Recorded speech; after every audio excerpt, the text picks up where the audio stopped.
If we want to study realism in actual international politics, if we want to study the role of alliances, treaties and promises in international diplomacy, then we must study one person, Otto von Bismarck.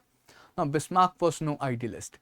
Even he himself did not consider himself to be an idealist. Rather, he was what we call a political realist. He conducted his foreign policy with a sense of realism, with a sense of duty towards the nation. He believed in the dictum that in international relations there are no friends, no permanent enemies, only national interests. So, with the interests of his country in his mind, he conducted his diplomacy. And his diplomacy is often criticized also because it involved making contradictory promises to opposite parties. But he still conducted his diplomacy in this manner because he believed that those contradictory promises fulfilled the national interests of Germany. Now, when we talk about Bismarck, Bismarck was the chancellor of the unified German Empire. When did unified Germany come into existence? It came into existence in 1871. In fact, Bismarck's role as Chancellor of Prussia is more known to the people because it was under his leadership that Germany came into existence after Prussia fought 3 wars. Can you tell me what were those 3 wars? First was the war with Denmark in 1864. Second was the war with Austria in 1866, and the third was the war with France in 1870. As a result of these 3 wars, unified German Empire was proclaimed in 1871. But Bismarck remained the Chancellor of Germany all the way from 1871 to 1890. During these 20 years, he dominated European diplomacy. He did not only decide what Germany should do, with whom Germany should make an alliance, but he also carefully manipulated other countries into making alliances that were favorable for Germany. How was he able to do that? Let's closely analyze his foreign policy. With what aims did he conduct his foreign policy? We'll refer to this map. This is the map of Europe in 1871.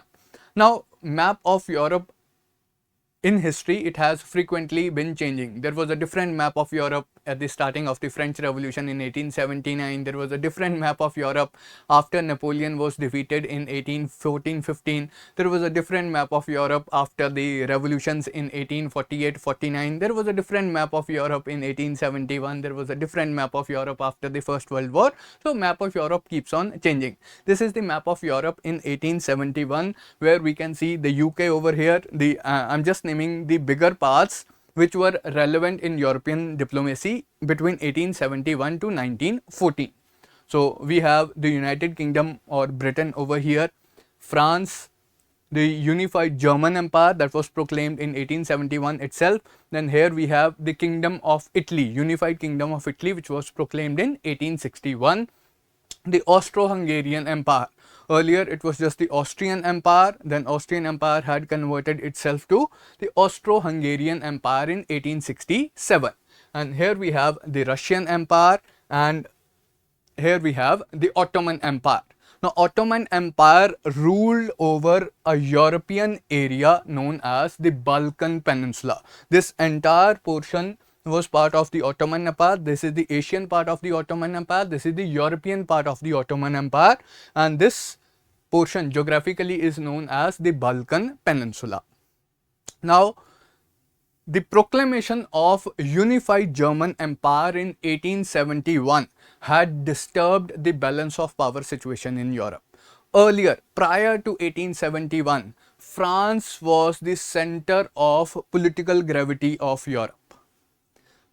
The entire diplomacy of Europe was centered around France.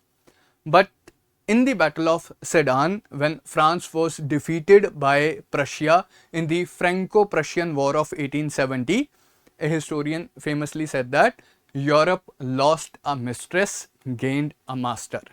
That is, now the center of political gravity of Europe shifted from France to the German Empire. And because Bismarck knew that proclamation of unified German Empire had disturbed the balance of power situation in Europe, his first aim was to preserve this new balance of power which was created by creation of Germany. He knew that the biggest threat to the position of Germany was France, because France was offended by her defeat in the Franco-Prussian War and France wanted revenge for her defeat in the Franco-Prussian War. Bismarck also calculated that France alone is no threat to Germany. Not today, not 10 years later, not 20 years later, not 50 years later. France alone is no threat to Germany. But if France would be able to gather allies and in alliance with other powers France would attack Germany, then it might create problems for the German Empire. So, you understand his calculus, that France alone is no threat to my empire, but if France is able to get the allies, then it might be a problem for the unified German empire. So, the entire premise of Bismarck's foreign policy was that I won't allow France to have any allies. Now, in this process of getting allies, certain help was provided by external factors also. For example, one of the allies that France could get was Britain, but Britain was not interested in European politics. Now, it had got nothing to do with Bismarck, it had got nothing to do with Germany. It was Britain's own policy that we call as the policy of splendid isolation. Because of its policy of splendid isolation, Britain was least interested in the European politics that was going on at that point of time. Rather, Britain was more interested in her empire. They thought that we have got such a large colonial empire, we have got Canada, we have got Australia, we have got India, we have got South Africa, we have got New Zealand, we have got a lot of interest in Africa as well. So, what is the point of interfering in small politics, the politics of small nations here in Europe? We would rather concentrate on our colonial empire than focusing on the European politics. So, Britain was out of equation. Now, what other countries were left with which France could have an alliance? It could be Italy, it could be the Austro-Hungarian Empire, it could be the Russian Empire. Ottoman Empire was also not significant because the Tsar of Russia, the Emperor of Russia had very beautifully described Ottoman Empire in those days. He called Ottoman Empire the sick man of Europe. The sick man of Europe. Why sick man? Because it was not a power to reckon with, rather it was a declining power. At one point of time, it did control very large territory, but its power was declining during the phase that we are discussing. So, Ottoman Empire is also out of equation because that wouldn't make much difference. So, we are left with the Austro-Hungarian Empire, the Russian Empire and the Kingdom of Italy. Now, what Bismarck does? He tries to create an alliance of conservative aristocratic empires of Europe. He convinces the Austro-Hungarian Empire and the Russian Empire that all three of us, the German Empire, the Austro-Hungarian Empire and the Russian Empire, all three of us are conservative aristocratic monarchies of Europe, and it would make sense if we come together in an alliance. Through that alliance, we will be able not only to protect ourselves from the outside powers, will also be able to help each other in case there is any internal revolution or rebellion.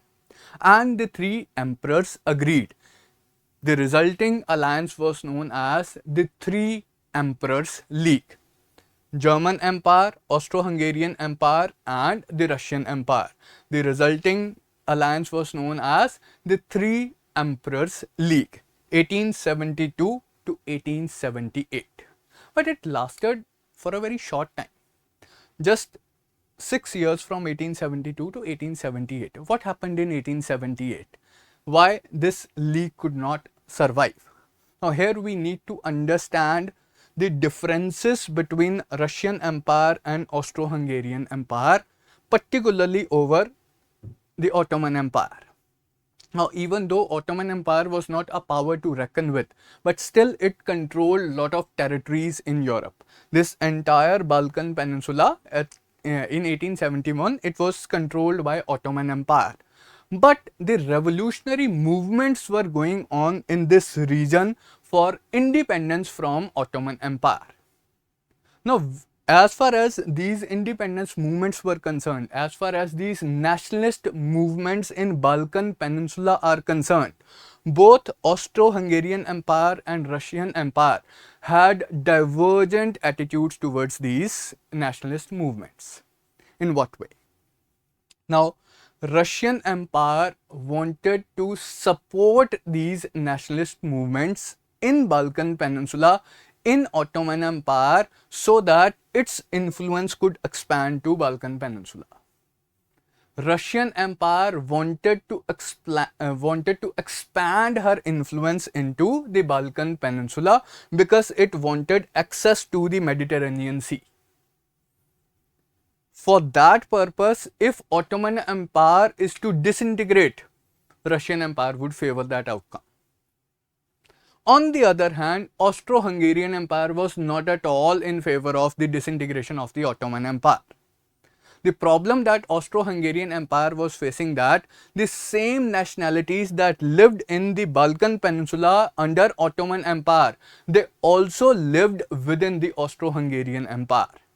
If the nationalities in Balkan Peninsula will get independence, then those nationalities in Austro-Hungarian Empire, they will also start asking for independence.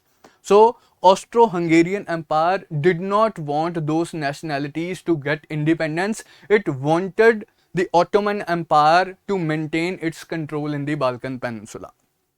So, the empire was that of the Ottomans, but two powers had divergent interests in the Balkan Peninsula.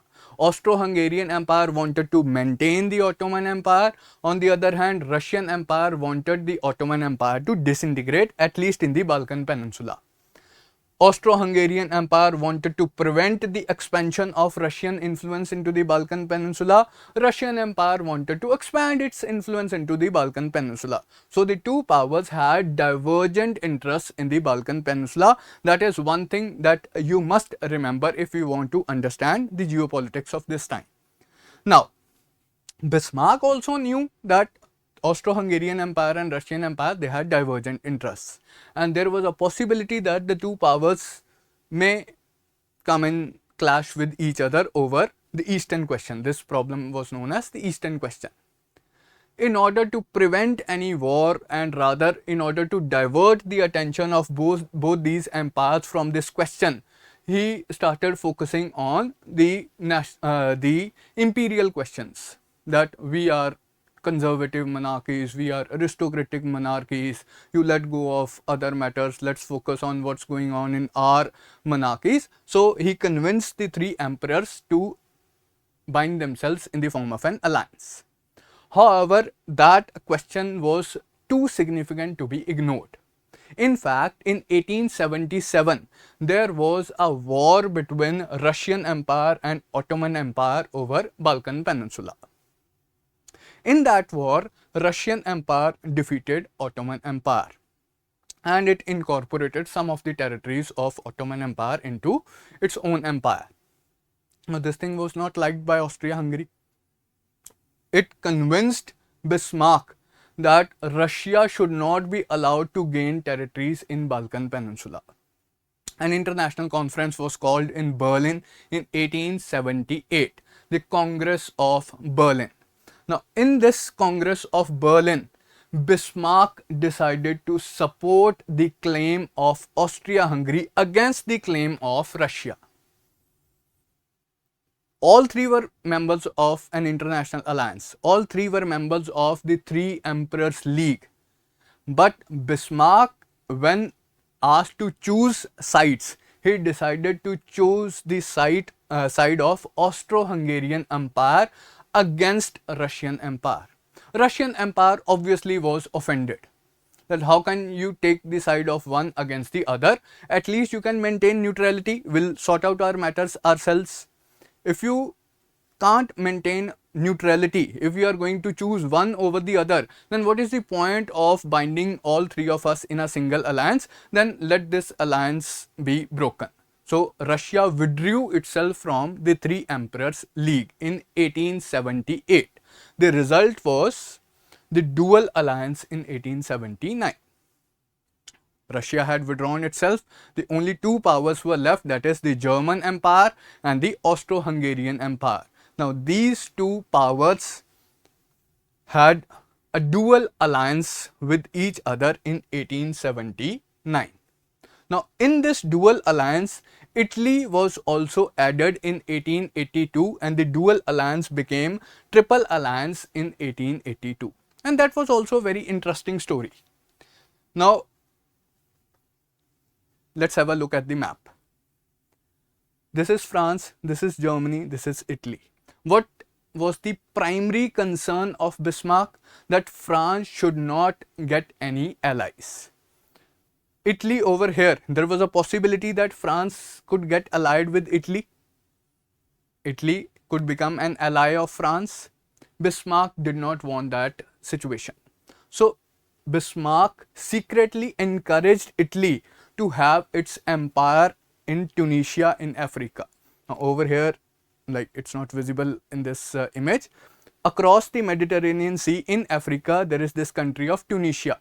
It was not a colony at that point of time, but just next to Tunisia is the colony of Algeria. Algeria was the colony of France. Bismarck encouraged Italy to have its own colony in Tunisia. At the same time, secretly, he encouraged France to have its colony expanded from Algeria into Tunisia. So two powers at the same time were encouraged to expand into Tunisia. Do you think it's the right thing to do? Bismarck thought that's the thing that is going to protect the interests of Germany, so he did that. At the same time, he encouraged two powers, France and Italy, to expand into Tunisia. Bismarck knew that France is the bigger power. Eventually, if the two powers would compete, if France is to compete with Italy, if Italy is to compete with France over expansion into a small African territory, eventually France will succeed and Italy will form a grudge against France. In that situation, Bismarck jumped in and gave solace to Italy. It's okay, sometimes things happen in international diplomacy. France was able to bulldoze your ambitions because you were alone. Why don't you join our dual alliance? Had you been part of our alliance, France would not have been powerful enough to dictate its terms to you.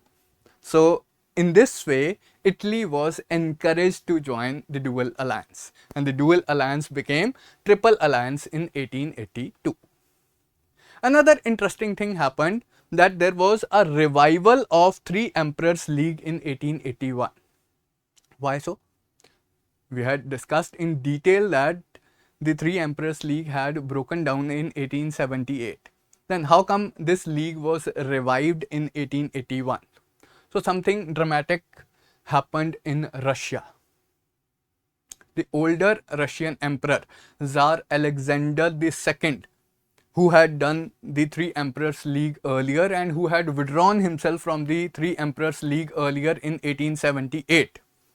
He was assassinated by Russian revolutionaries in 1881.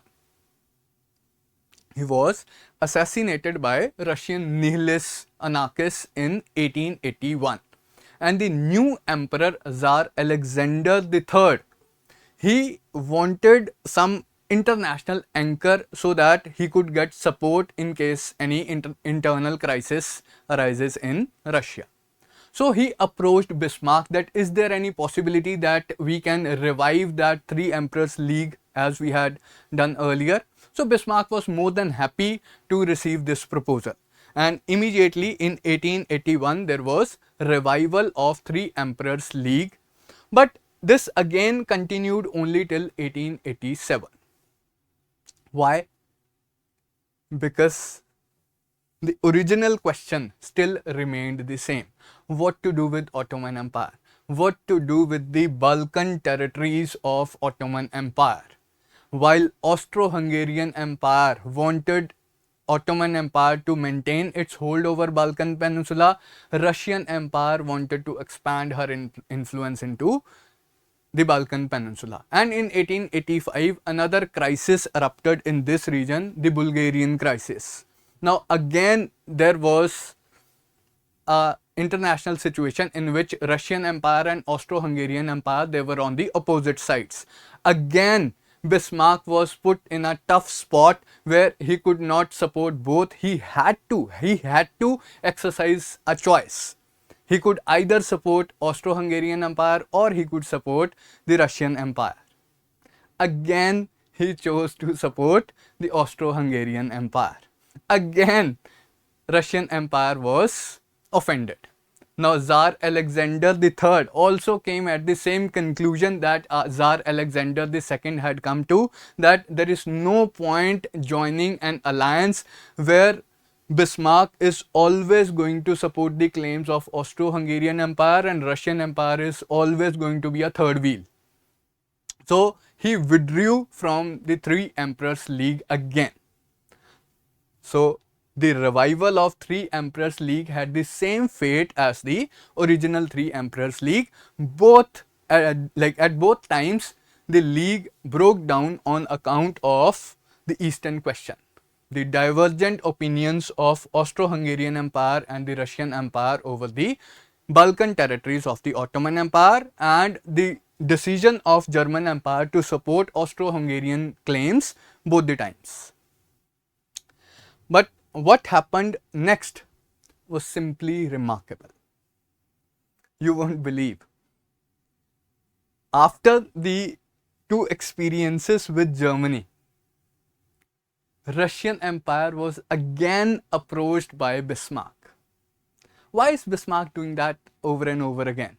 Because if he would not have Russian Empire bound in an alliance with Germany, then there is a possibility that France may become friends with Russia.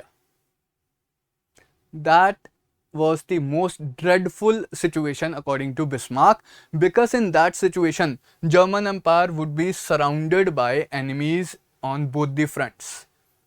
France was already enemy of the German Empire on its western borders.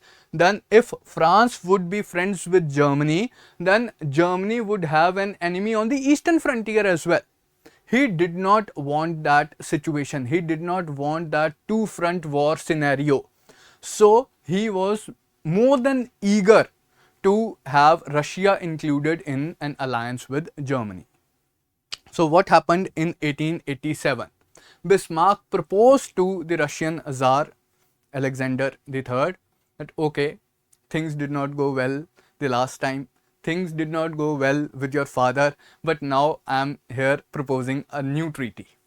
Now this is a secret treaty, you don't share the terms of this treaty with anyone else, but I promise you that in future if any crisis erupts over the Balkan Peninsula, I am gonna support your claim.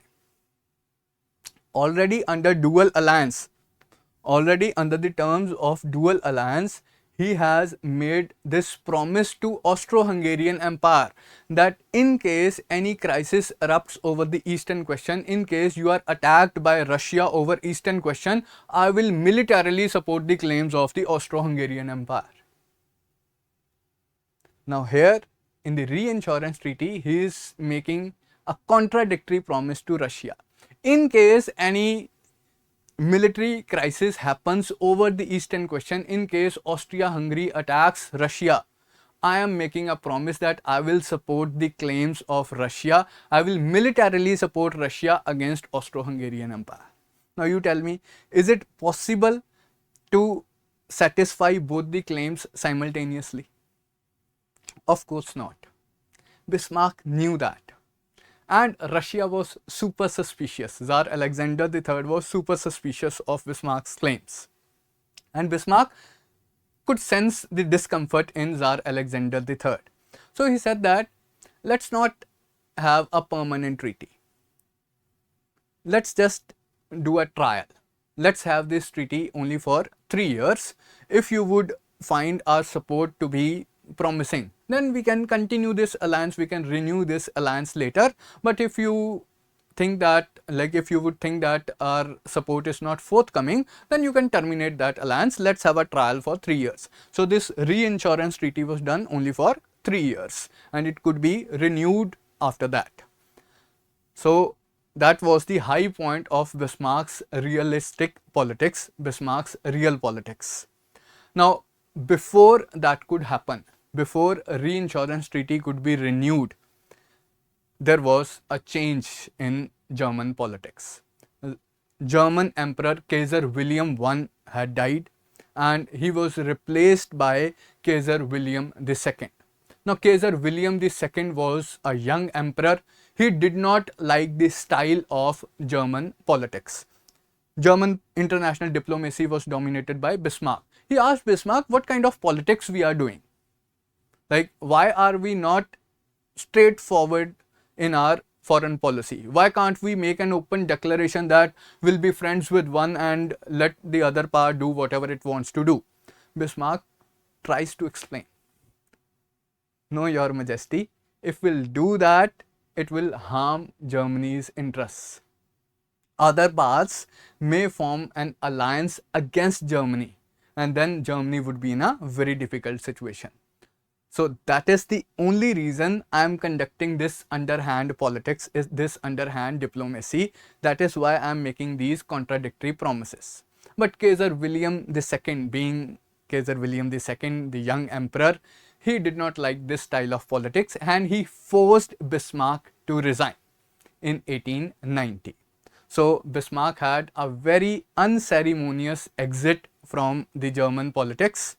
He lived to see his entire diplomacy brought to ground. But that is the topic we'll discuss in any of our subsequent videos. So in this video we tried to see how Bismarck conducted his foreign policy keeping the interests of Germany in mind. He did not pay attention to morality in politics. He did not pay attention to like what promise he had made to one power, what promise he had made to the other power. If something was for the German national interest, he tried to do that. So that is one way in which international politics is conducted. I'm not saying that's right or wrong, that's for you to take the call. But like we must know that there is this aspect in international diplomacy that we call realism, realistic politics, real politics. So Bismarck is an outstanding example of that, outstanding example of, practical example of realism in politics. So that is all as far as this video is concerned. I'll see you in the next videos.